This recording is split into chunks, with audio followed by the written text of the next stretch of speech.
Andrew Tate is obsessed with Adin Ross, and the reason why is a lot deeper than you think. Now, we all have seen Andrew Tate appear on Adin Ross's Twitch streams several times within the past 6 months. According to the top G himself, he wants to use his friendship with Adin to showcase his audience just how much he can change someone's life. The same. So I'm using Adin Ross as a conduit to improve the world. The only way I can do that is to genuinely improve Adin. I want him to be a better man. I want him to be There's a better a reason person. these two make a dynamic duo that makes for a perfect formula of gaining social media attraction and millions of views. On one hand, you have Adin Ross, who many people don't take seriously. He made his growth on social media essentially from acting gay with people who are just not about that life. His idiotic and childlike behavior attracts a younger audience who love to watch Adin suffer the consequences for his courageous antics. On the other hand, you have Andrew Tate, who is a direct polar opposite of Adin Ross, not only physically, but mentally. Andrew Tate used to literally be a pimp, who used to own a multi-million-dollar cam girl business, owns dozens of casinos, and is a 4-time kickboxing champion. Similar to Adin Ross, Tate made a name for himself for being an entertaining person to watch and listen to, just for a completely different reason. Tate just tells it as it is. You're out of shape for a 21-year-old. I am? You're out, young man.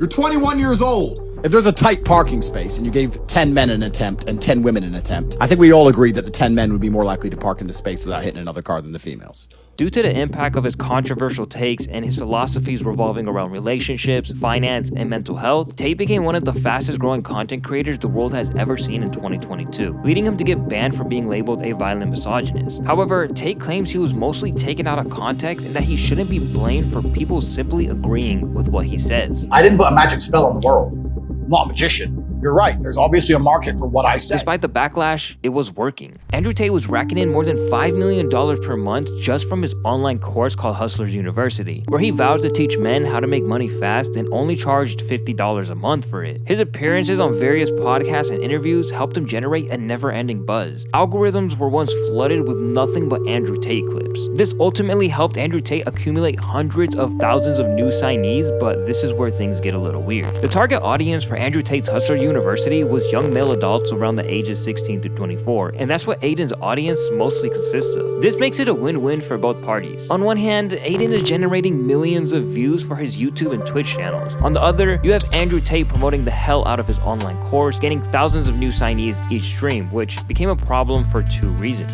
First, we have to understand that Andrew Tate's course is heavily criticized for being a pretty basic and mediocre online course. Many people claim you can simply find everything that is taught in the course on YouTube. YouTubers like CoffeeZilla went viral for exposing Andrew Tate's course and claims that Tate is just like any other get-rich-quick guru. Misogyny, but the real way he's making money is just like basic get-rich-quick schemes that are super obvious to spot, but everyone's distracted by like, oh, he said some crazy stuff about women, or, you know. Things got even more heated when Adin invited another popular Twitch streamer by the name of Hasan Abi, who was going against the grain to call out Adin Ross for allowing Andrew Tate on his platform. From what I understand, going from a kickboxing career that wasn't all that profitable, as you yourself have admitted, then to a failed media career in reality TV shows in the UK, you seem to have landed on quite the profitable business. How do you know all that? Yeah, he's a fan. I told you he's a fan. Keep asking me. Dog. No, bro, Dog. okay, I no, do hold my on. research, motherfucker. Okay, What do you mean? Hasan believed that Tate didn't have good intentions like everyone perceived. Instead, he was convinced that Andrew Tate was only making guest appearances on Adin Ross's stream solely for the fact it got him more people to sign up for his course. I mean, it's marketing 101. The two argued with each other for 2 hours, going back and forth about whether or not Hustlers University was a scam. But Andrew Tate would accuse Hasan of simply being a hater. Everyone's sitting there complaining about Hustlers University, saying it's some kind of terrible product. But we have over 100,000 students in there, so we must be doing something right. Hasan would begin to elaborate more on the Tate controversy in his appearance on the Flagrant podcast, labeling his connection with Adin Ross as a method of farming his audience.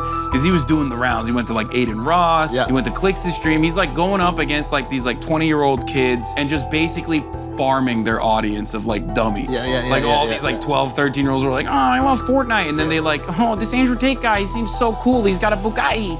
And basically he was like getting... Now that Tate is banned from all social media, it only makes sense for him to continue collaborating with Adin and breaking the internet, since his reach is more limited than ever. They recently met for the first time in real life, and every upload Adin Ross posted reached past 1 million views within a day. Although it is kind of sus, I think it would be cool to see Andrew Tate really help Adin Ross turn his life around, because it seems like he really needs a mentor of some sort in his life.